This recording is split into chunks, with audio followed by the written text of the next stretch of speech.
है। साथियों, कांग्रेस देश की बड़ी पार्टी है। हार जीत राजनीति का हिस्सा हो सकते हैं। जनता जहां किसी एक दल को सत्ता सौंपती है, वही जनता विश्वास करके उस सत्ताधारी दल के ऊपर लगाम लगाने के लिए एक विपक्ष को भी चुनती है। ऐसे में लोकतंत्र के अंदर विपक्ष की भूमिका को इनकार नहीं कर सकते हैं। लेकिन जिस तरह से विपक्ष के रूप में कांग्रेस धीरे धीरे सिमटती जा रही है, वह भारतीय लोकतंत्र के लिए भी एक चिंता का सबब है। ऐसे में कांग्रेस पार्टी को चाहिए कि वह विरोधी पार्टियों पर हमलावर होने की अपेक्षा अपने अंदर की खामियों को दूर करे। चिंतन शिविर में भी देखा गया कि कांग्रेस पार्टी के द्वारा अपने अंदर की कमियों तथा आत्मचिंतन के स्थान पर विपक्षी दलों, विशेषकर भारतीय जनता पार्टी पर ही आरोप प्रत्यारोप लगाए गए हैं। इसके साथ यह भी देखा गया कि कांग्रेस पार्टी के द्वारा जिन मुद्दों पर चर्चा की गई, वह मुद्दे खुद कांग्रेस पार्टी के अंदर विरोधाभास की स्थिति पैदा करते हैं। अतः मैं चाहूंगा कि कांग्रेस फिर से अपना वास्तविक रूप से चिंतन मनन करे तथा पार्टी के सामने जमीनी स्तर पर आ रही समस्याओं को गौर करे, जिससे कांग्रेस पार्टी वास्तव में भारतीय लोकतंत्र के लिए अपनी भूमिका के साथ न्याय कर सके।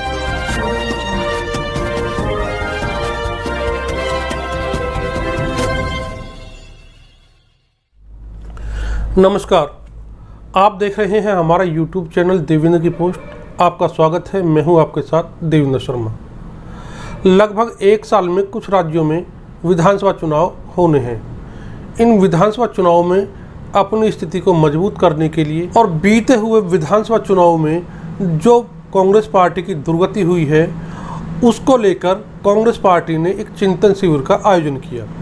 चिंतन शिविर में इस बात पर जोर दिया गया कि पार्टी अपनी खामियों पर काबू करे, जिससे आने वाले विधानसभा चुनाव में पार्टी को बड़ी सफलता हाथ लग सके। इसको लेकर पार्टी के द्वारा संगठन तथा रणनीतिक स्तर पर भी विचार विमर्श किया गया।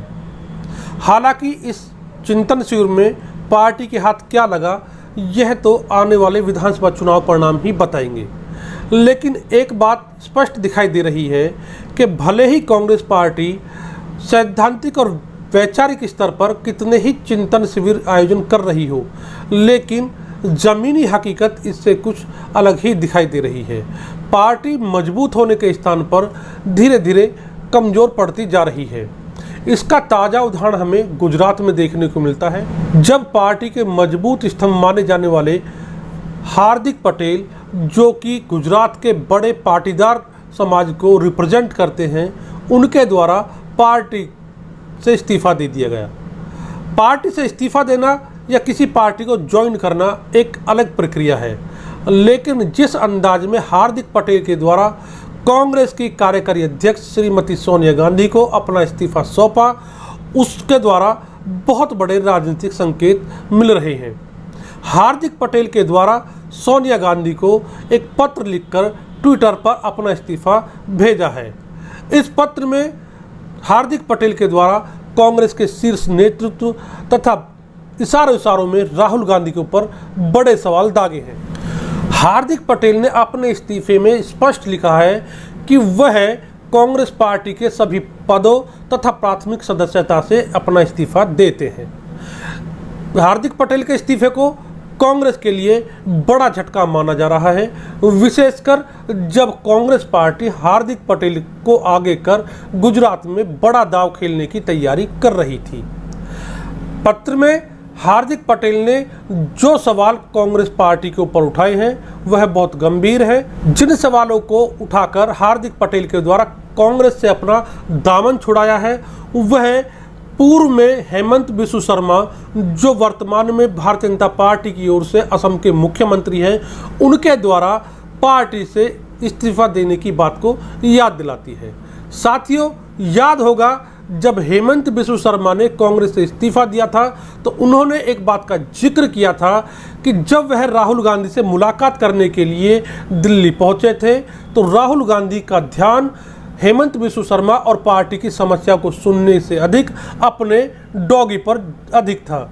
यहाँ तक कि राहुल गांधी के द्वारा पार्टी प्रतिनिधिमंडल से ढंग से बात करना भी उचित नहीं समझा, जबकि अपने डॉगी को वह बिस्किट खिलाते रहे। कुछ इसी तरह की बात इस्तीफा देते समय हार्दिक पटेल ने भी कही है। हार्दिक पटेल ने कहा कि कांग्रेस के वरिष्ठ नेतृत्व को पार्टी तथा गुजरात की समस्याओं से अधिक अपने मोबाइल को लेकर चिंता है। दरअसल पाटीदार नेता हार्दिक पटेल पिछले कुछ समय से पार्टी आलाकमान से नाराज चल रहे थे। उन्होंने प्रदेश के वरिष्ठ नेताओं के सामने अपनी समस्याओं को रखा, लेकिन उनकी बात को अनदेखा कर दिया गया। इससे वह पार्टी से नाराज थे। इतना ही नहीं, उन्होंने केंद्रीय आलाकमान को भी अपनी समस्याओं से अवगत कराया, लेकिन इस पर कोई ध्यान नहीं दिया। दरअसल गुजरात में कांग्रेस की तरफ से हार्दिक पटेल पाटीदार समाज के एक बड़े नेता माने जाते हैं। गुजरात में पाटीदार समाज राजनीति को बहुत गहराई तक प्रभावित करता है। पिछले कुछ दिनों से हार्दिक पटेल प्रदेश के वरिष्ठ नेताओं से नाराज चल रहे थे। उनका कहना था कि पार्टी के नेता प्रदेश की जनता तथा प्रदेशवासियों की समस्याओं को लेकर गंभीर नहीं हैं। इतना ही नहीं, उन्होंने इन समस्याओं से पार्टी आलाकमान को भी अवगत कराया, लेकिन पार्टी आलाकमान की तरफ से भी उनकी बातों पर कोई तवज्जो नहीं दी गई। इसके बाद से ही यह अटकलें लगाई जाने लगी थी कि हार्दिक पटेल कांग्रेस छोड़ सकते हैं। गुजरात की राजनीति के जानने वालों की माने तो जहां हार्दिक पटेल के द्वारा कांग्रेस पार्टी से इस्तीफा देने के बाद इसे कांग्रेस के लिए बड़ा झटका माना जा रहा है, वहीं हार्दिक पटेल के सामने दो विकल्प खुलकर सामने आते हैं। वर्तमान में गुजरात की राजनीति में अपनी पकड़ बनाने तथा खुद को कांग्रेस के विकल्प के तौर पर मतदाताओं के सामने प्रस्तुत करने के लिए आम आदमी पार्टी जद्दोजहद में जुटी है। ऐसे में हार्दिक पटेल आम आदमी पार्टी को भी ज्वाइन कर सकते हैं, लेकिन जिस तरह से हार्दिक पटेल के द्वारा अपने इस्तीफे में भारतीय जनता पार्टी के कामों की सराहना की गई है, ऐसे में यदि हार्दिक पटेल भारतीय जनता पार्टी को ज्वाइन कर लेते हैं तो इसमें भी कोई बड़ी चौंकाने वाली बात नहीं होगी। हार्दिक पटेल के द्वारा पार्टी की वरिष्ठ नेता तथा कार्यकारी अध्यक्ष सोनिया गांधी को जो अपना इस्तीफा सौंपा है, वर्तमान परिस्थितियों में उस इस्तीफे में कुछ महत्वपूर्ण तथा गंभीर बातों का जिक्र किया है। ऐसे में हमारे द्वारा अपनी इस वीडियो में हार्दिक पटेल के उस पत्र को हूबहू पढ़ना बहुत जरूरी हो जाता है। इस पत्र को पढ़े जाने के बाद कई सारी बातों से स्वतः ही पर्दा उठ जाएगा। तो साथियों, हम हार्दिक पटेल के द्वारा अपने पत्र में लिखी गई बातों को पढ़ते हैं। हार्दिक पटेल के द्वारा अपने इस्तीफे में सोनिया गांधी को कुछ बातें संबोधित की गई हैं। हार्दिक पटेल ने कहा है कि अनेक प्रयासों के बाद भी कांग्रेस पार्टी द्वारा देश हित एवं समाज हित के बिल्कुल विपरीत कार्य करने के कारण मैं कुछ बातों की तरफ आपका ध्यान आकर्षित कराना चाहता हूं। यह 21वीं सदी है और भारत विश्व का सबसे युवा देश है। देश के युवा एक सक्षम और मजबूत नेतृत्व चाहते हैं। पिछले लगभग 3 वर्षों से मैंने यह पाया है कि कांग्रेस पार्टी सिर्फ विरोध की राजनीति कर रही है। विरोध की राजनीति की ही पार्टी सीमित होकर रह गई है, जबकि देश के लोगों को विरोध नहीं बल्कि एक ऐसा विकल्प चाहिए जो उनके भविष्य के बारे में सोच सके, देश को आगे ले जाने की क्षमता रखता हो। अयोध्या में प्रभु श्री राम का मंदिर हो, CAA या NRC हो, अथवा जम्मू कश्मीर से धारा 370 को हटाए जाने का मामला हो, या फिर GST लागू करने जैसे निर्णय हो, कांग्रेस पार्टी ने इन मुद्दों का केवल विरोध के नाम पर विरोध किया और इनके समाधान में एक बाधा पैदा करने की कोशिश की। हार्दिक पटेल ने अपने पत्र में आगे कहा है कि भारत देश हो, गुजरात हो या मेरा पटेल समाज हो, हर मुद्दे पर कांग्रेस का स्टैंड सिर्फ केंद्र सरकार का विरोध करने तक ही सीमित रह गया है। कांग्रेस को लगभग देश के हर राज्य में अपनी जनता के द्वारा रिजेक्ट इसलिए किया गया है क्योंकि कांग्रेस पार्टी और पार्टी का नेतृत्व जनता के समक्ष एक बेसिक रोड मैप तक प्रस्तुत नहीं कर पाया है। अब इस बात से आप लगाइए कि जिस हार्दिक पटेल के ऊपर गुजरात में कांग्रेस पार्टी बड़ा दांव खेलने जा रही थी, यदि उसके द्वारा इन मुद्दों को उठाकर पार्टी से इस्तीफा दिया जाता है तो कांग्रेस पार्टी इस समय कितने बड़े राजनीतिक संकट में फंसी हुई है। राजनीतिक जानकारों की माने तो केवल हार्दिक पटेल ही नहीं, पार्टी के अंदर कुछ और चेहरे भी हैं जो इन मुद्दों पर चर्चा करते हैं। हालांकि अभी वह इस्तीफा देंगे या किसी तरह की बगावत करेंगे, इस बात को स्पष्ट तौर पर नहीं कहा जा सकता है, क्योंकि राजनीति में उचित समय आने पर ही उचित फैसले लिए जाते हैं। अपने इस्तीफे में कही गई बातों को हार्दिक पटेल ने यही नहीं रोका है। हार्दिक पटेल और आगे तक बढ़ते हुए कहते हैं कि कांग्रेस पार्टी के शीर्ष नेतृत्व में किसी भी मुद्दे के प्रति गंभीरता नहीं दिखाई देती है। गंभीरता की कमी पार्टी के अंदर एक बड़ा मुद्दा है। मैं जब भी पार्टी के शीर्ष नेताओं से मिलने गया तो नेतृत्व का ध्यान गुजरात के लोगों तथा पार्टी की समस्याओं को सुनने से ज्यादा अपने मोबाइल और बाकी चीजों पर अधिक रहा। जब भी देश संकट में था अथवा कांग्रेस पार्टी को पार्टी के शीर्ष नेतृत्व की जरूरत पड़ी, तब पार्टी का शीर्ष नेतृत्व तथा नेता विदेशों में थे। इससे आप अंदाजा लगा सकते हैं कि कांग्रेस पार्टी के विरोधी दलों के द्वारा कांग्रेस पर जब भी राहुल गांधी के विदेश जाने पर सवाल उठाए जाते थे तो कांग्रेस की तरफ से उन्हें उल जुलूल तर्क देकर डिफेंड किया जाता था। लेकिन आज जब कांग्रेस के ही एक नेता के द्वारा इस्तीफा देते समय इस बात को मुद्दा बनाकर उठाया गया तो इस समय कांग्रेस के सामने बड़ी पसोपेश की स्थिति पैदा हो गई है। यहाँ पर हार्दिक पटेल के द्वारा बड़ी बात कही गई है। उन्होंने कहा कि पार्टी के शीर्ष नेतृत्व का बर्ताव पार्टी तथा गुजरातियों के प्रति ऐसा है जैसे उन्हें गुजरात के लोगों से नफरत हो। ऐसे में कांग्रेस पार्टी कैसे अपेक्षा कर सकती है कि गुजरात के लोग संकट की इस घड़ी में कांग्रेस के साथ खड़े हुए दिखाई दे। यहाँ पर हार्दिक पटेल के द्वारा यह बात जो कही गई है वह दूरगामी परिणाम रखती है।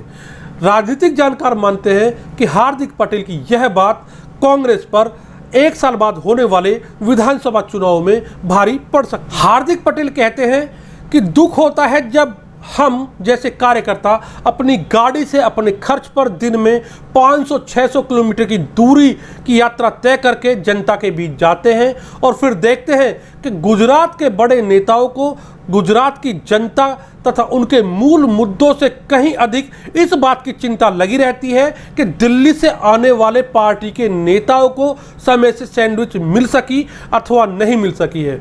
यह हार्दिक पटेल के द्वारा गुजरात कांग्रेस इकाई के द्वारा जो गुजरात की जनता के मुद्दों की अनदेखी कर गई है उन पर एक कटाक्ष भी किया गया है। यहाँ पर मुद्दों की गंभीरता को समझिए। हार्दिक पटेल कहना चाहते हैं कि कांग्रेस तथा गुजरात की कांग्रेस इकाई को कांग्रेस की जनता से अधिक दिल्ली से आने वाले नेताओं की आवभगत में ज़्यादा समय दिया जाता है। अपने पत्र में सोनिया गांधी को संबोधित करते हुए हार्दिक पटेल के द्वारा आगे कहा गया है कि वह जब भी युवाओं के बीच गए तभी सभी ने एक ही बात उनसे कही कि आप ऐसी पार्टी में क्यों हो जो हर प्रकार से गुजरातियों का सिर्फ अपमान ही करती है, चाहे वे उद्योग के क्षेत्र हो, चाहे धार्मिक क्षेत्र हो या फिर राजनीति का क्षेत्र हो। मुझे लगता है कि कांग्रेस पार्टी ने युवाओं का भरोसा तोड़ दिया है, जिसके कारण आज कोई भी युवा इस संकट की घड़ी में कांग्रेस के साथ खड़ा हुआ दिखाई देना नहीं चाहता है। यानी हार्दिक पटेल स्पष्ट संकेत करते हैं कि वर्तमान में कांग्रेस को लेकर युवाओं के मन में एक असंतोष का भाव घर कर चुका है। हार्दिक पटेल ने दुख व्यक्त करते हुए लिखा है कि मुझे बड़े दुख के साथ कहना पड़ रहा है कि आज गुजरात में हर कोई जानता है कि किस प्रकार से कांग्रेस के बड़े नेताओं ने जानबूझकर गुजरात की जनता के मुद्दों को कमजोर किया है और इसके बदले में स्वयं बड़े आर्थिक फायदे उठाए हैं। राजनीतिक विचारधारा अलग हो सकती है, परंतु कांग्रेस के वरिष्ठ नेताओं का इस प्रकार का बिक जाना प्रदेश की जनता के साथ बहुत बड़ा धोखा है। यहाँ पर बहुत बड़ा गंभीर आरोप कांग्रेस के वरिष्ठ नेताओं पर हार्दिक पटेल के द्वारा लगाया गया है। यानी कि यहां उन्होंने स्पष्ट तौर पे कहा है कि कांग्रेस के वरिष्ठ नेता गुजरात की जनता की समस्याओं के साथ समझौतेवादी मूड में होते हैं और उनके हितों को दांव पर लगाकर स्वयं बड़े आर्थिक लाभ उठा रहे हैं। हार्दिक पटेल के द्वारा आगे कहा गया है कि राजनीति में सक्रिय हर व्यक्ति का अपना धर्म होता है कि वह जनता के लिए कुछ ना कुछ अवश्य करे, लेकिन अफसोस की बात है कि कांग्रेस पार्टी गुजरात के लिए कुछ भी अच्छा करना नहीं चाहती है। इसलिए जब मैं गुजरात के लिए कुछ करना चाहता था तो पार्टी ने सिर्फ मेरा तिरस्कार किया। मैंने सोचा नहीं था कि कांग्रेस पार्टी का नेतृत्व हमारे प्रदेश, हमारे समाज और विशेष रूप से युवाओं के लिए इस प्रकार का द्वेष अपने मन में पाल के रखे हुए है। यहाँ पर उन्होंने कांग्रेस पार्टी की नीतियों की जमकर आलोचना की है, चाहे वह युवा वर्ग को लेकर हो, गुजरात को लेकर हो या गुजरात के भले को लेकर हो। हार्दिक पटेल के द्वारा यह पत्र सार्वजनिक रूप से ट्विटर पर शेयर कर कांग्रेस के गले की फांस बनता हुआ दिखाई दे रहा है। अपने इस्तीफे में अंत में लिखते हुए हार्दिक पटेल कहते हैं कि आज मैं बड़ी हिम्मत करके कांग्रेस के सभी पदों और कांग्रेस की प्राथमिक सदस्यता से इस्तीफा देता हूं।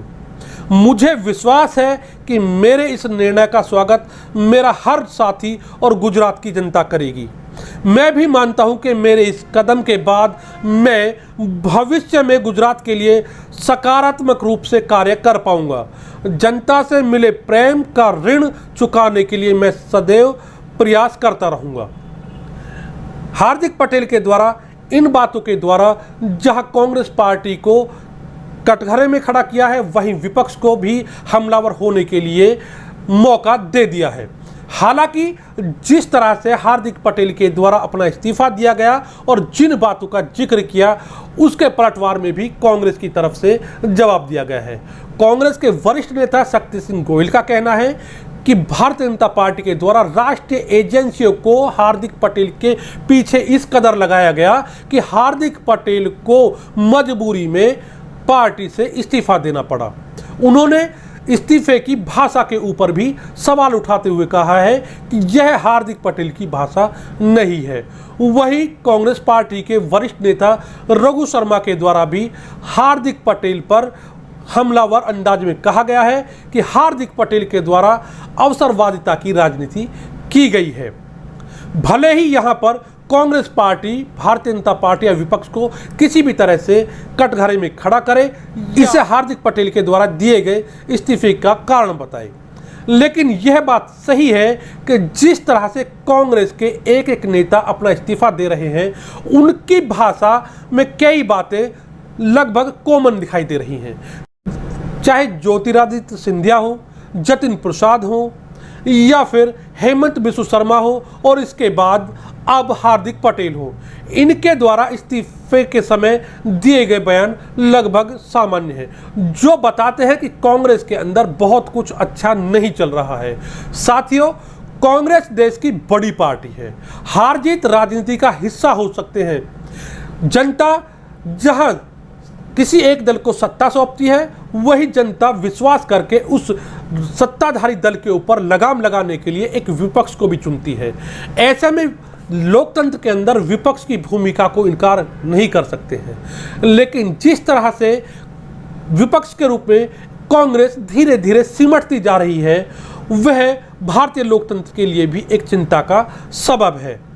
ऐसे में कांग्रेस पार्टी को चाहिए कि वह विरोधी पार्टियों पर हमलावर होने की अपेक्षा अपने अंदर की खामियों को दूर करे।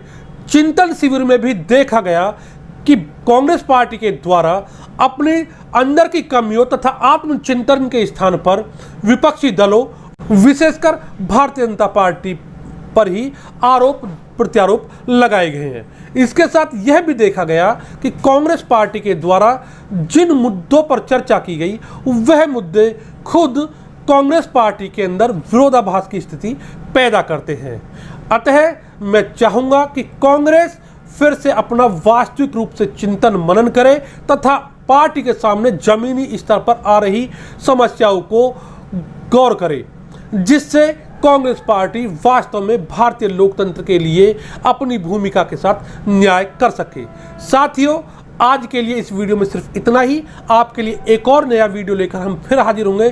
तब तक के लिए नमस्कार। साथियों, आपको हमारा यह वीडियो कैसा लगा हमें कमेंट बॉक्स में लिखकर जरूर बताएं। वीडियो के बारे में आपकी क्या राय है यह भी हमें फीडबैक के रूप में कमेंट बॉक्स में लिखकर बताएं।